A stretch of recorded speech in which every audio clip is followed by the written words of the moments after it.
이 시간 우리 잠시 예배에 앞서 기도하며 나아갑니다. 하시던 일 잠시 멈추시고 우리 스크린 앞으로 다가오셔서 예배를 기도로 함께 준비했으면 좋겠습니다. 기도하실 때에 하나님, 이 시간 우리가 예수 그리스도 이름을 찬양으로 올려드릴 때에, 그리고 그 말씀을 받을 때에 예수님 홀로 영광 받아 주시옵시고, 무엇보다도 이 예배를 통하여서 우리가 그 예수 그리스도를 다시 한번 만나고 하나님 주 앞에 엎드리는 시간 될 수 있도록 하게 달라고 기도하며 나아가기를 원합니다. 마음속에 있던 근심과 걱정들이 시간 하나님 앞에 잠시 내려놓고 입술로 고백하며 모든 것을 하나님 앞에 맡기며 예배를 준비하며 나아갑니다.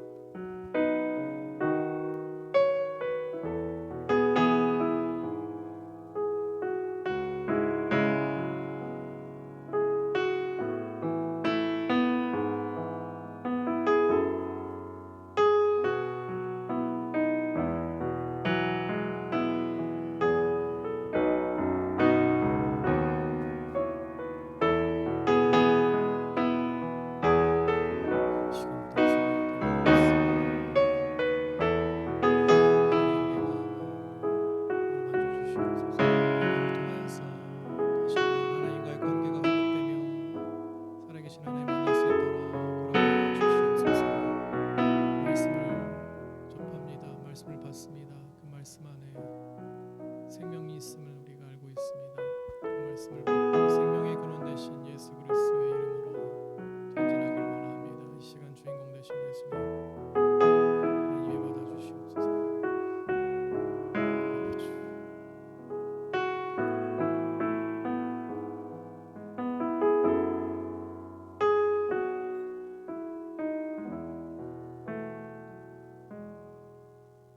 할렐루야. 영락교회 목요 찬양 예배 함께 하신 여러분 환영합니다. 우리가 예수 그리스도의 그 이름을 찬양으로 높여드리기 이 자리에 모입니다. 비록 우리가 지금 방송으로 함께 하고 있지만 하나님 앞에 찬양으로 올려드릴 때에 그 이름만이 높여지기를 원합니다. 무엇보다도 우리의 삶이 예수 그리스도를 예배하는 자로서, 찬양하는 자로서 우리 삶 속에서도 그 이름을 높여드리며 나가기를 원합니다. 오늘 우리가 말씀을 받고 함께 기도할 때 그 안에 생명이 있음을 믿고 그 생명의 말씀을 듣고 우리가 함께 이 어두운 시대를 전진하기를 원합니다. 할렐루야. 기쁜 마음으로 찬양하기를 원합니다. 달고 오묘한 그 말씀, 우리 그 말씀을 찬양으로 함께 고백해 봅니다.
그 말씀 안에 능력이 있습니다. 예수 그리스도 말씀 안에 생명이 있으며 그 안에 능력이 있습니다. 우리가 그 어떤 것도 의지하는 것이 아니라 말씀을 의지하며 나가길 원합니다. 할렐루야.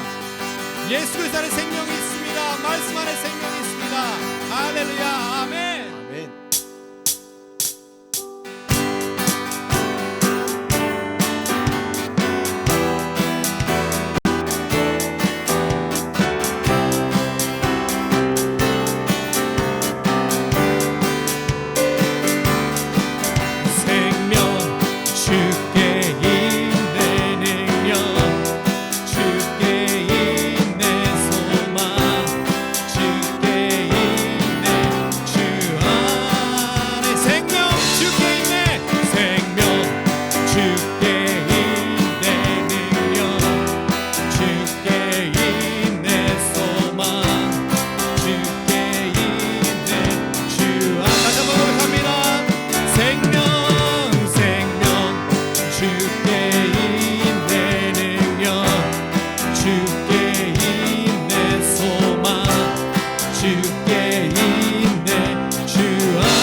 생명 주께 있네 능력 주께 있네 소망 주께 있네 주 안에는 생명 주께 있네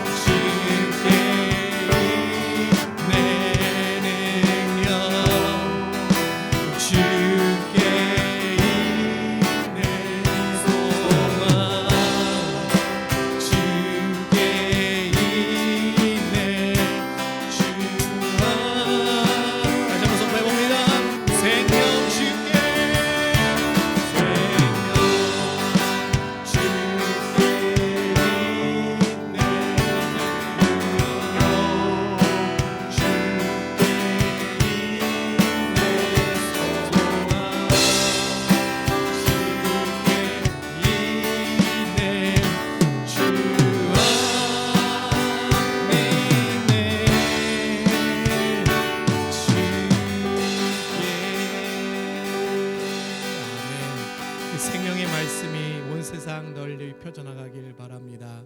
우리만 알고 있는 것이 아니라 그 능력이 우리 가정에, 우리 이웃에, 우리가 가는 곳마다 널리 퍼져서 그 생명의 근원에 힘이 되신 하나님을 온 민족이, 온 누리가 찬양하길 원합니다. 그 가운데 우리를 세워주셨습니다. 그 가운데 우리 영락교를 세워주셨습니다.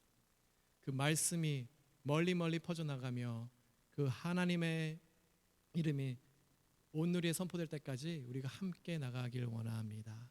그 어떤 것도 의지하는 것이 아니라 하나님의 말씀을 의지하며 나아가는 우리가 되길 원합니다. 아멘.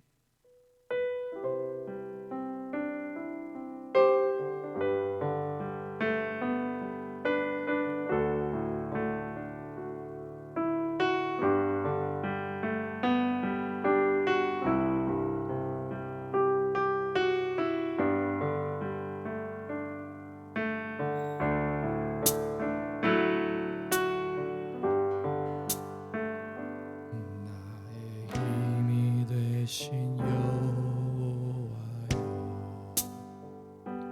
내가 주님을 사랑합니다.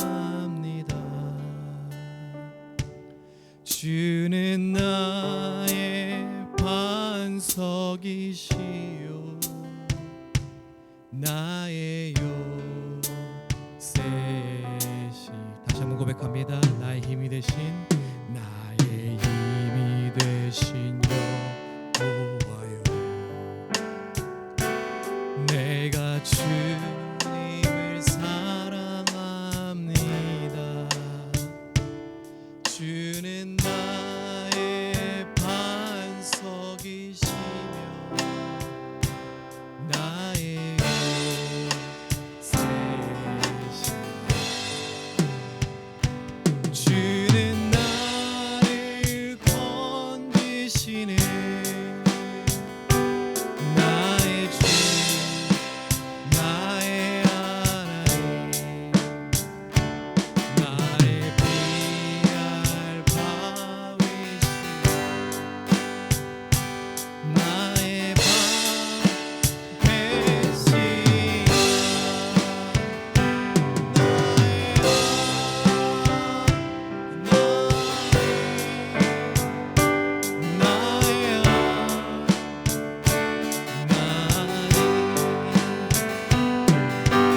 구원의 분이시여, 나의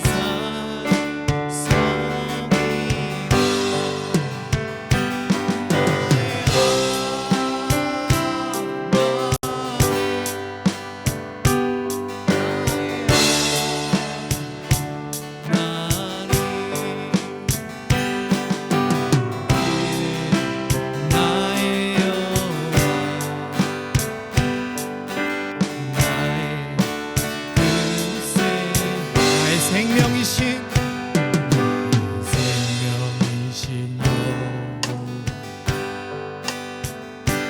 내가 주님을 찬양합니다.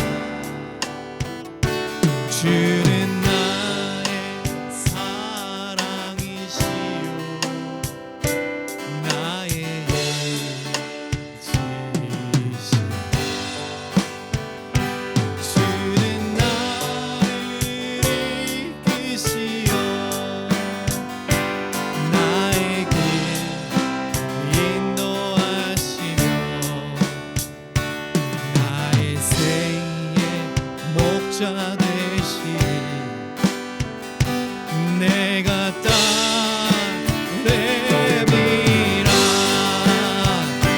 나의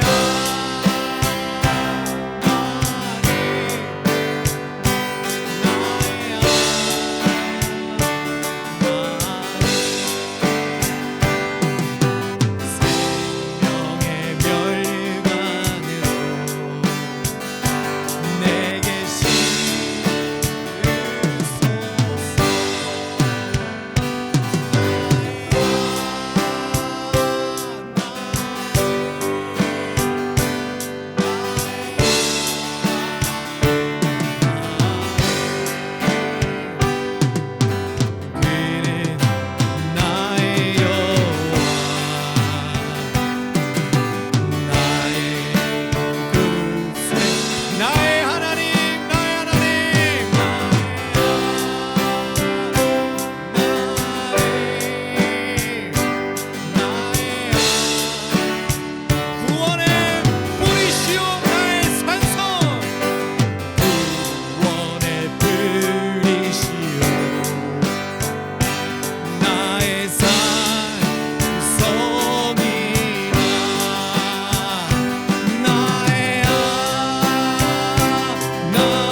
이 시간 우리가 말씀을 받습니다. 여러분, 우리는 우리 삶 속에서 무엇을 의지하고 있습니까? 다시 한번 우리 마음을, 우리 삶을 돌아보면서 기도하기를 원합니다. 무엇보다 우리의 기도가 하나님 그 말씀을 의지합니다. 그 말씀 안에 능력이 있고 그 말씀이 나의 삶의 목자 되심을 다시 한번 우리가 고백하기를 원합니다. 만약에 우리 삶 속에서 말씀을 멀리하고 있지 않습니까? 이 시간 하나님 앞에 회개했으면 좋겠습니다. 말씀을 듣지 아니하고 하나님의 음성을 멀리했던 나의 삶을 용서하여 주시옵소서. 이 시간 말씀을 들을 때 우리가 귀를 열고 마음을 열고 받습니다. 무엇보다 하나님 그 말씀을 듣고 다시 한번 회복되기를 원하며 하나님과의 관계가 회복되기를 원합니다. 주시는 것도 하나님이시오 다시 가져가신 것도 하나님이심을 이 시간 우리 선포할 때에 그렇습니다. 하나님, 우리가 그 말씀 안에 순종하기를 원합니다. 순종하지 못했던 우리 시간 하나님 은혜로 앞에 나가가니 말씀으로 향하가 나가니 우리를 받아 주시옵소서 하고 주여 한번 외치고 기도하며 나갑니다. 주여!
하나님 감사합니다. 오늘도 하나님께서 우리를 이 귀한 예배의 자리 앞에 불러 모아주시고 분주하던 생활에 모든 바쁨들을 내려놓고 온전히 주님을 찬양하며 예배할 수 있도록 도우신 하나님을 이 시간에 찬양하며 예배합니다. 이 예배에 마땅히 주인이신 우리 하나님 오셔서 우리의 예배를 연락하시고 우리의 찬양의 고백을 들으시고 우리의 기도의 소원에 응답해 주옵소서. 이 시간에 말씀 듣습니다. 말씀 속에 나오는 이 놀라운 과거의 사건이 과거의 역사 속에 지식으로 남는 것이 아니라 이 모든 기적들이 우리의 삶에서 다시 한 번 더 재현되어지고 경험되어지는 말씀 되게 하여 주시옵소서. 그렇게 하여 주실 줄로 믿사옵고 예수 그리스도 이름으로 감사하며 기도드리옵나이다. 아멘. 이제 우리 하나님 말씀 열왕기하 4장 32절부터 37절까지 말씀 함께 보시겠습니다. 엘리사가 집에 들어가 보니 아이가 죽었는데 자기의 침상에 눕혔는지라. 들어가서는 문을 닫으니 두 사람뿐이라. 엘리사가 여호와께 기도하고 아이 위에 올라 엎드려 자기 입을 그의 입에, 자기 눈을 그의 눈에, 자기 손을 그의 손에 대고 그의 몸에 엎드리니 아이의 살이 차차 따뜻하더라. 엘리사가 내려서 집 안에서 한번 이리저리 다니고 다시 아이 위에 올라 엎드리니 아이가 일곱 번 재채기를 하고 눈을 뜨는지라. 엘리사가 게하시를 불러 저 수넴 여인을 불러오라 하니 곧 부름에 여인이 들어가니 엘리사가 이르되 내 아들을 데리고 가라 하니라. 여인이 들어가서 엘리사의 발 앞에서 땅에 엎드려 절하고 아들을 안고 나가니라. 아멘. 자, 오늘은 구약의 기적 31번째입니다. 살아난 수넴 여인의 아들에 관련된 내용을 가지고 함께 말씀으로 은혜 받고자 합니다. 정말 예외 없이 모든 사람들이 행복하게 살기를 원하죠. 그 행복이라고 하는 것이 뭐 돈이 많고 권력을 많이 가진다고 해서 다 행복한 건 아니죠. 이 행복이라고 하는 것은 좀 다른 겁니다. 뭐 여러 정의를 내릴 수 있지만 제가 내릴 수 있는 정의는 이런 거예요. 상황과 환경에 휘둘리지 않고 만족할 수 있는 마음, 이게 사실은 행복이라 저는 그렇게 믿어집니다. 그런데 그 행복한 삶을 이루기 위해서는 많은 요소들이 사실은 필요하지만 그래도 그 중에서 절대로 관가해서는 안 되는 두 가지 요소가 있습니다. 그게 뭐냐면 하나는 자기 스스로의 노력이죠. 또 하나가 있다면 하나님께서 은혜를 주셔야 한다는 겁니다. 그래서 행복해지기 위해서 우리는 육체적으로 엄청난 그 땀 흘리는 수고를 하게 되고 또 정신적으로는 배움과 깨달음과 혹은 자기 명상을 통해서 행복해지고 싶다, 뭐 자기 암시도 하고 뭐 이런 일들을 합니다. 그런데 그 행복이라는 것이 그렇게 쉽게 주어지지는 않는 것 같아요. 그래서 결국 인간은 스스로 복을 받고 행복한 삶을 결정하고 누린다는 것이 쉽지 않습니다. 제가 앞에서 두 요소가 있다고 그랬죠. 하나는 최선을 다해야 되죠. 그렇지만 그 최선을 다한다고 해서 다 되는 것은 안 된다는 겁니다. 오늘 그것이 이 기적의 내용들을 보는 또 하나의 의미이기도 합니다. 자, 오늘 본문은요, 이런 인생사의 한 단면을 보여주는 부분인데요. 이제 좀 상황과 이 배경을 좀 보도록 하겠습니다. 오늘 본문은 엘리야로부터서 이제 신적 권위를 인계받은 엘리사의 사역에 대한 내용인데요. 엘리야로부터 하나님의 능력을 인계받은 이 엘리사는요, 어쩌면 비교해 보면 엘리야보다 더 갑절의 기적들을 일으키는 그런 능력의 선지자로 성경에는 나옵니다. 그래서 열왕기하 4장은 그 엘리사가 얼마나 대단한 능력들을 행하는지에 대한 기적들이 주로 기록되어져 있는데요. 근데 사실은 우리가 이 기적의 내용을 보면서 엘리사의 위대한 모습을 우리가 관찰하는 것이 아니라 그 엘리사를 사용하시는 그 전지전능하신 하나님을 우리가 좀 발견할 수 있어야 합니다. 전지전능하신 그 하나님께 쓰임받는 사람이 얼마나 놀라운 능력들을 행하는가, 이걸 봐야 한다는 거죠. 그러면 먼저 이 엘리사가 이제 하나님의 손에 붙들려서 어떤 능력을 베푸는지 좀 보십시다. 엘리사는요, 그 당시 많은 선지 생도들을, 요즘으로 말하면 신학교죠. 신학교에서 이 신학생들을 양육하는 일을 했습니다. 근데 그 중에 제자 한 명이 일찍 죽게 됩니다. 근데 이제 이 미망인이 두 아들이 있는데 남편이 아마 뭐 아팠든지 뭐 무슨 연유로 빚을 많이 지고 해서 이게 남편이 없으니까 갚을 능력은 안 되고, 그래서 이 두 아들이 이제 노예로 팔려가게 되는 그런 상황이 생긴 겁니다. 그래서 엘리사에게 찾아와서 이 사정을 이야기합니다. 그랬더니 엘리사가 너희 집에 무엇이 있느냐라고 묻습니다. 그랬더니 이 민망인이 기름 한 그릇이 있습니다 라는 보고를 합니다. 그랬더니 엘리사가 그러면 너와 너의 두 아들들이 이웃에 가서 빈 그릇들을 많이 빌려와라. 그리고 그 빈 그릇에 기름을 채우라고 했습니다. 그랬더니 정말 빌려온 그릇에 기름들을 다 채웠습니다. 그리고 그 기름을 팔아서 빚을 갚고 생활비를 하라고 했는데 그대로 이루어지게 되죠. 근데 우리가 여기서 하나 좀 중요한 내용은, 하나님은 우리의 없는 것들을 있게 할 수도 있습니다.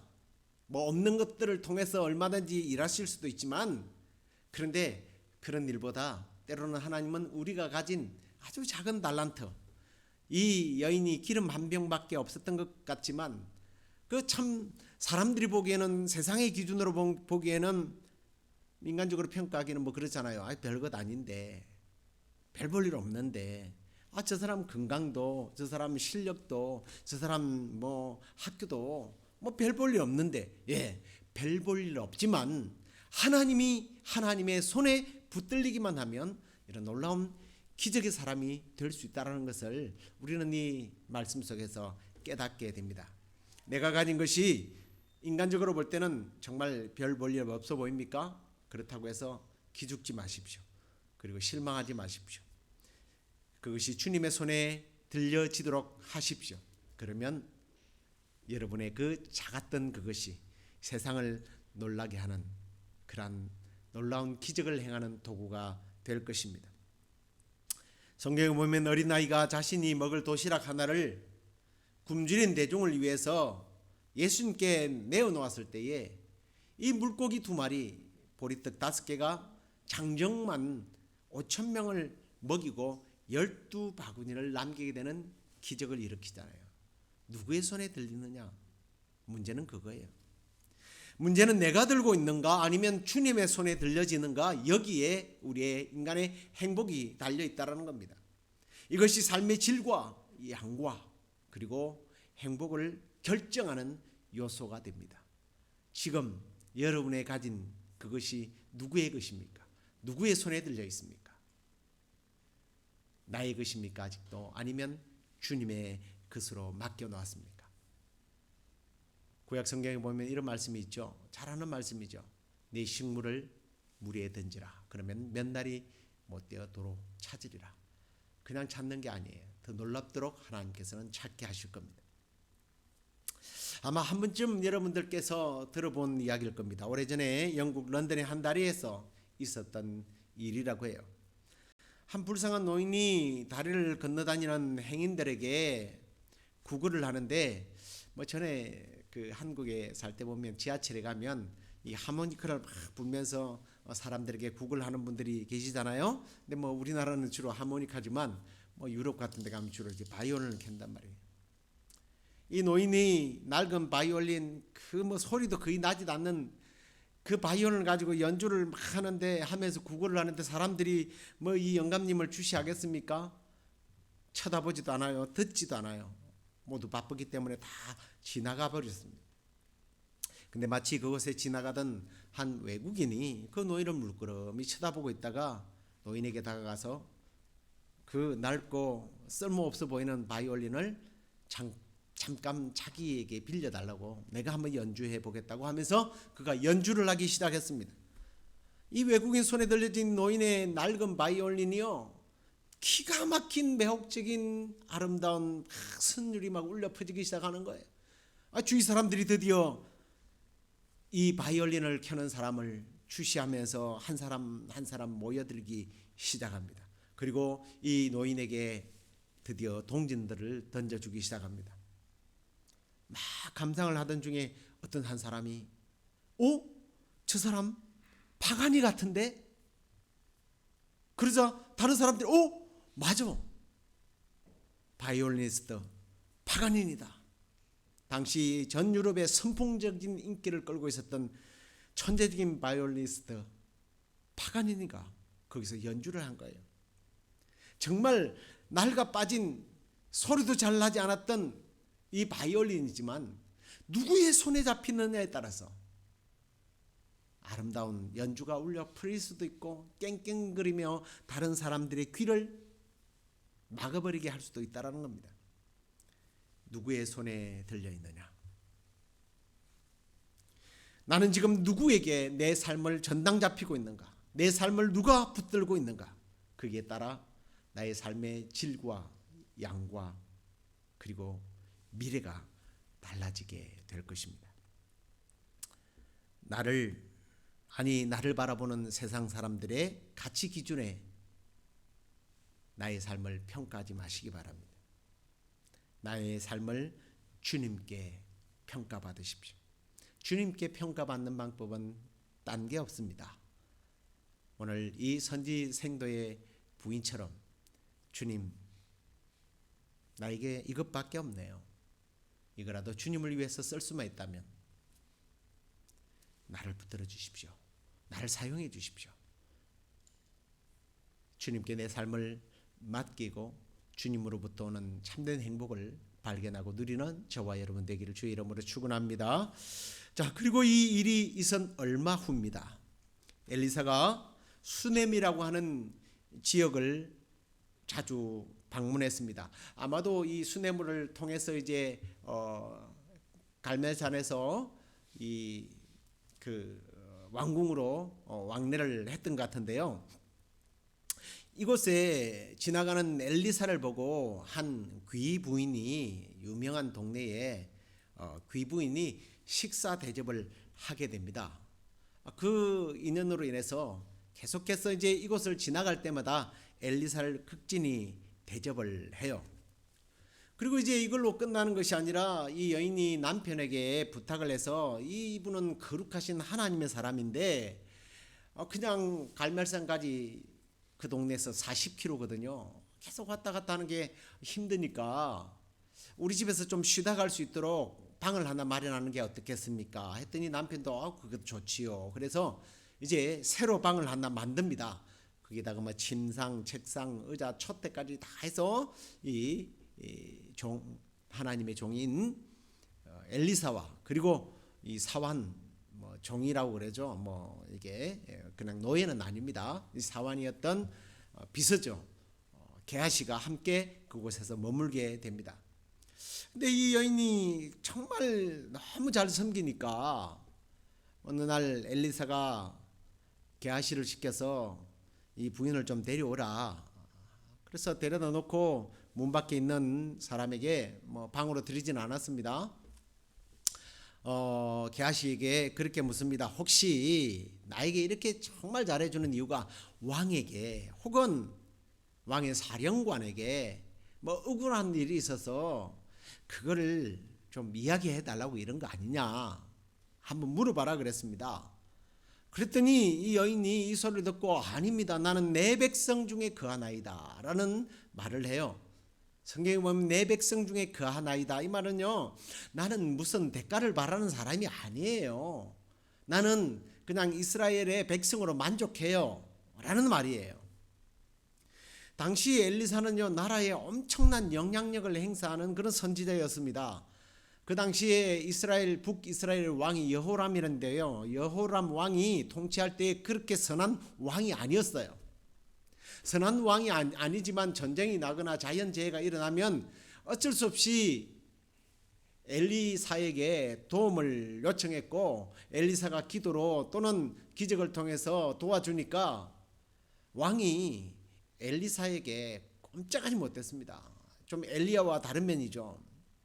근데 뭐 우리가 생각할 때, 아니 그러면 하나님도 잘 섬기지 않는 그런 악당을 왜 하나님이 선지자가 도와줍니까? 그렇게 물을지 모르겠지만 엘리사의 생각은 이름으로 해서 그가 좀 반성하고 돌아오기를 기대하면서 도와준 거지, 뭐 악당도 도와준다 이런 의미는 아닙니다. 아무튼 이 여인은 어떤 대가를 바라보고 봉사한 것이 아니라 순수한 봉사정신을 가지고 잘 섬긴 거예요. 우리는 여기서 내가 물질이나 또는 은사를 가지고 교회에 봉사하면 하나님으로부터 큰 복을 받겠다, 그런 생각을 가지고 봉사하는 행위가 얼마나 참 부끄러운 일인지를 발견하게 됩니다. 하여간 이렇게 엘리사가 게하시에게 정말 물었지만 너무 의외의 답을 받게 되자 엘리사가 아마 감동을 받았던 것 같습니다. 그래서 엘리사가 게하시에게 묻습니다. 혹시 네가 잘 안다면 이 여인이 뭐 필요한 거 없냐? 내가 정말 전심으로 이렇게 섬기는 사람에게 복을 주고 싶다라는 이야기를 합니다. 그랬더니 게하시가 그래요. 이 사람에게 아들이 없습니다. 남편도 늙었고요, 이 부인도 나이가 많고 그래서 참 좋은 사람들인데 후손이 없어요. 그러자 엘리사가 다시 불러요. 그 문 앞에 세워놓고는 그렇게 말합니다. 내년 이맘때에 아들이 있을 것이다. 그랬더니 이 여인이 이런 말을 합니다. 하나님의 사람이여, 당신의 계집종을 속이지 마세요 라고 이야기합니다. 우리가 성경을 그대로 받아들이면 무슨 목사가 거짓말을 하네 이렇게 받아들이는데 그런 의미가 아니에요. 이런 문자적인 해석이 아니라 사실 히브리어도 이 전체 문맥을 보니까 그런 뜻이 아니고요, 이런 뜻이에요. 저에게 헛된 꿈을 꾸지 않게 해 주십시오. 헛된 소망이 일어나서 내가 그 꿈에 부풀려서 흥분하지 않도록 해주세요 라는 말이에요. 그러니까 이 아이는 뭐 많고 적고 자식이 있고 없고 이런 것 때문에 행복하고 아니고 이런 여인이 아니라는 얘기예요. 그냥 봉사하는 게 좋아서 섬긴다는 거예요. 그리고 그런 칭찬을 안 해도 나는 계속해서 봉사하는 게 기쁩니다. 이런 뜻이에요. 얼마나 귀한 여인입니까? 그런데 이제 17절에 보면 한 해가 지나서 진짜 아들을 낳게 돼요. 그리고 이제 아이가 좀 자라게 됩니다. 이 아버지 입장에서 요즘으로 말하면 늦둥이를 봤으니까 얼마나 기쁘겠어요. 그래서 이 아이를 그냥 모든 곳에 데리고 다닙니다. 그러다 보니까 이제 추수하는 곳으로 데려가요. 근데 아이가 자꾸 머리가 아프다는 거예요. 그래서 하인들을 시켜가지고 야 그냥 엄마한테 데려다 줘라. 그래서 아이가 엄마 무릎에 앉아가지고 칭얼거리다가 낮에 그냥 죽어버립니다. 엄마의 다리 무릎에 앉아서 있을 정도면 큰 아이는 아니죠. 그냥 뭐 2-3살 정도의 아이죠. 그런데 이때부터요 이 여인이요 저는 어떻게 애 엄마가 이럴 수 있을까 하면서요 혹시 잘못된 부분이 있는가 하고 몇 번 성경을 확인해 봤습니다. 전혀 호들갑을 떨지 않아요. 너무 침착하게 이 죽은 아이를 하나님의 사람 방에 데려가서 침상 위에다가 탁 두고요 문을 닫고 추수하는 남편에게 갑니다. 가서 다른 말 하지 않아요. 빨리 사원 한 명하고 그리고 나귀를 한 마리 주세요. 내가 빨리 엘리사에게 갔다 와야겠습니다. 제가 아까 몇 킬로라고 그랬죠? 40킬로라고 그랬죠? 그러니까 남편이 묻습니다. 아니 지금 초하루도 아니고 뭐 요즘식으로 말하면 예배 시간도 아니고 안식일도 아닌데 거기 왜 가느냐 그랬더니 예 평안을 빌기 위해서 갑니다. 와 어떻게 자기 자식이 하나밖에 없는 늙어서 난 아이가 죽었는데 이렇게 침착할 수 있을까요? 그리고 엘리야가 달려갔습니다. 산으로 올라갔습니다. 막 허겁지겁한 것도 아니고 평안합니까? 하면서 엘리사의 발을 탁 붙잡아요. 근데 막 그 엘리사의 발을 붙잡는 이 여인의 마음이 어떻겠어요? 그 40km를 달려오면서 남편에게도 말 못한 이 막 응어리가 뭔가 느낌이 다른 거예요. 그러니까 게하시가 예쁘다. 야, 이 여자가 뭐 하는 거예요 갑자기? 그랬더니 엘리사가 그럽니다. 이 여인이 지금 평안하다고 그러지만 너무 괴로움이 있다. 그랬더니 이 여인이 딴소리 하지 않아요. 제가 앞에 읽어주었던 그 내용을 내가 내주께 아들을 구하되니까 나를 속이지 말라고 내가 말하지 아니하였습니까? 라는 그 한마디를 합니다. 그랬더니 엘리사는 알아요. 아이가 죽었구나. 그래서 게하시에게 빨리 지팡이를 주고 이 아이의 얼굴에 갖다 대라고 그럽니다. 뭐 게하시는 좀 젊으니까 얼른 달려가서 그렇게 하고 이 여인과 엘리사는 늦게 이제 도착을 하게 되죠. 그런데요, 참 그때부터 이제 행동들이 우리가 본받아야 할 부분들이 이제 등장해요. 뭐 물론 지금까지도 이 여인을 정말 본받아야 할 부분이지만 엘리야가 먼저 들어가서 33절에 보니까 기도를 합니다. 그리고 특이한 장면들이 연출되는데 아이 위에 엎드리는데 아이 입과 자기 입을 맞추고 눈과 눈을 맞추고 그리고 아이의 손을 잡아서 탁 그렇게 있어요. 이게 많은 장면일까? 원래 선지자들은요 죽은 시체를 만지지 않습니다. 나실인들은요 절대로 시체를 만지지 않아요. 그 시체까지 껴안아버리는 입을 맞추고 눈을 맞추는 이 엘리야의 마음이 어떤 마음일까? 그리고요 그리고 나고 났으니까 아이가 열이 조금씩 돌아와요. 따뜻해졌죠. 차가운 시체가. 그랬더니요 엘리야가 밖으로 나가요. 그리고 집을 이렇게 조용히 묵상하면서 걷습니다. 그리고 나서 다시 집에 방 안에 들어가서 다시 그와 같이 엎드렸을 때 아이가 오늘 우리가 읽었던 대로 7번을 재채기를 하면서 살아나게 돼요.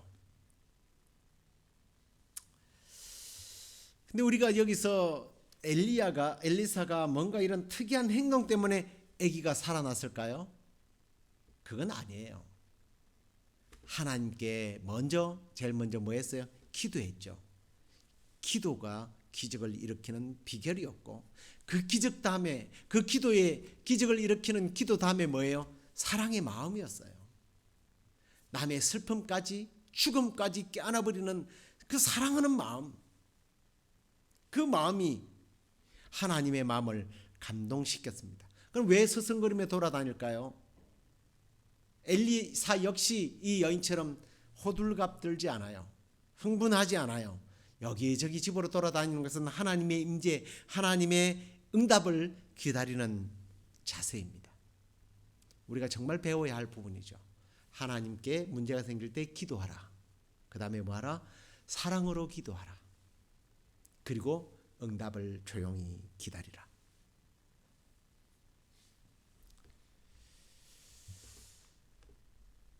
하나님의 놀라운 응답은 그렇게 역사되어졌고, 하나님의 놀라운 기적을 이 여인은 경험하게 되었습니다.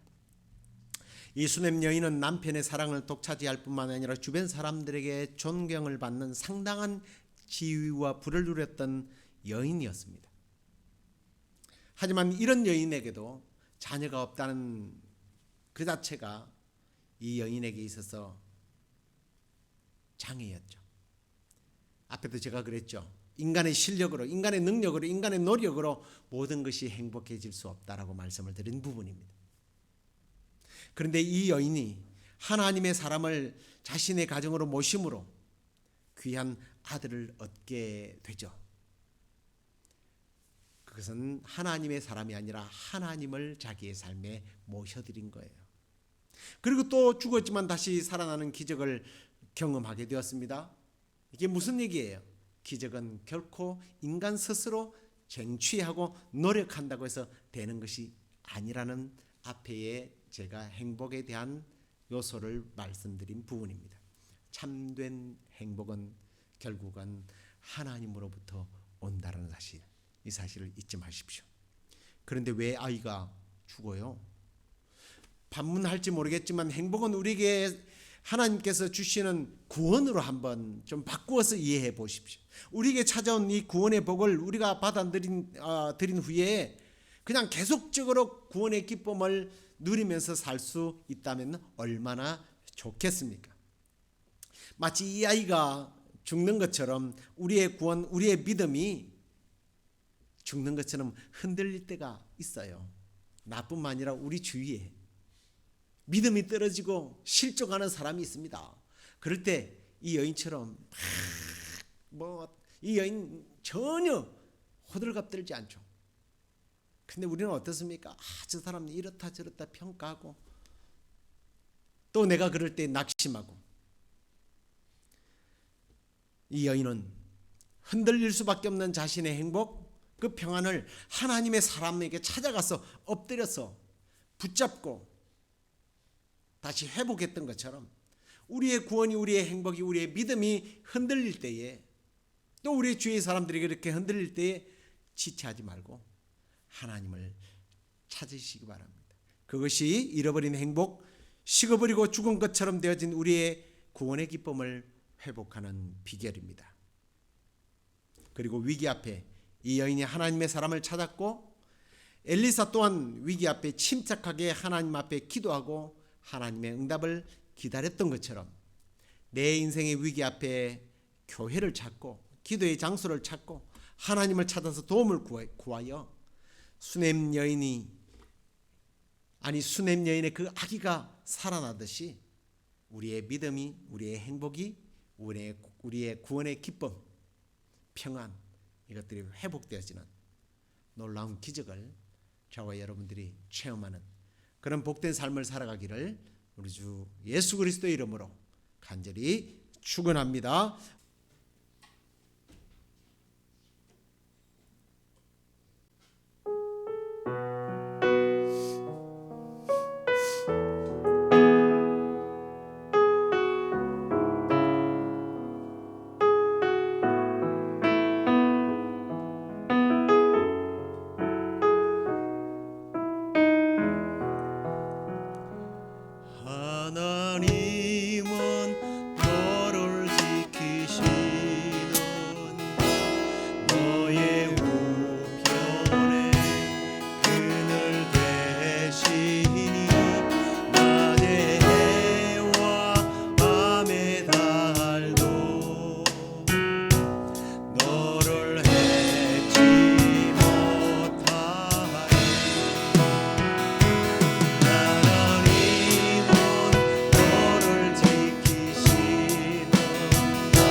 기도하겠습니다. 하나님,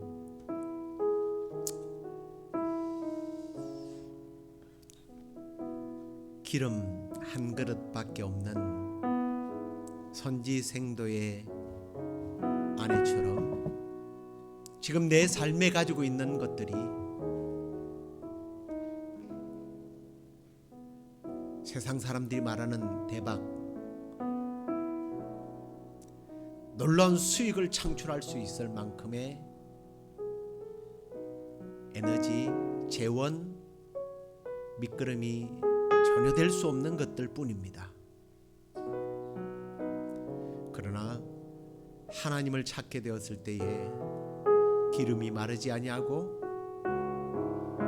빚을 다 갚을 수 있을 때까지 기름이 멈추지 않았던 것처럼 내 삶에 메마를 수밖에 없는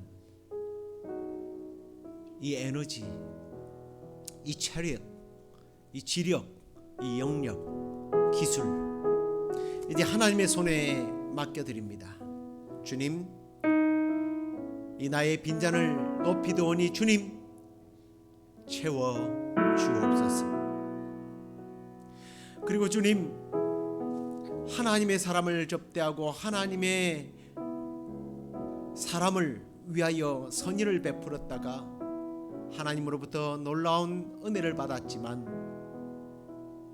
놀라운 위기를 겪게 되지만 전혀 흥분하지 아니하고 다시 하나님의 사람을 찾아 아이의 생명을 다시 찾은 이 수넴 여인처럼 우리의 삶에 여러 가지 위기 앞에 흔들리는 나의 신앙과 믿음과 우리의 구원의 확신과 그리고 우리의 삶, 우리의 교회, 우리의 가정, 우리의 자녀들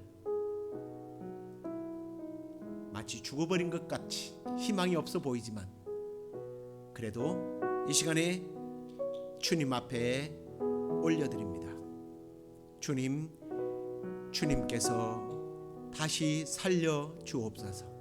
주님, 회복시켜 주옵소서. 치료하여 주옵소서.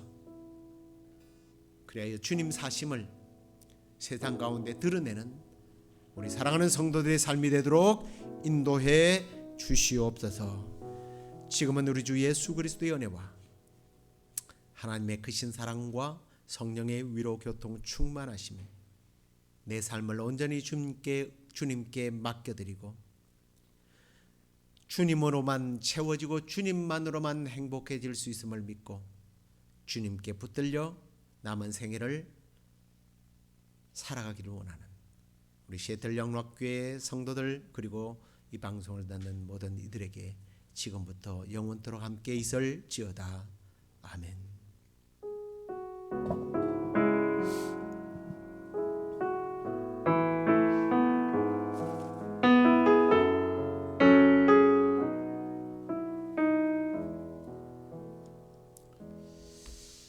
어제도 겨울을 부르는 강한 바람 때문에 저희 집도 전기가 나가고 그런 일들이 있었는데요. 여러분들 지금 계절이 막 겨울을 부르면서 심상치가 않습니다. 바이러스가 아닌 감기 환자들도 많고 그러는데요. 여러분들 몸 관리 잘 하시고 또 빗길 운전들 안전하게 잘 하시고 주일날 다시 기쁘게 만나도록 하겠습니다. 평안하십시오.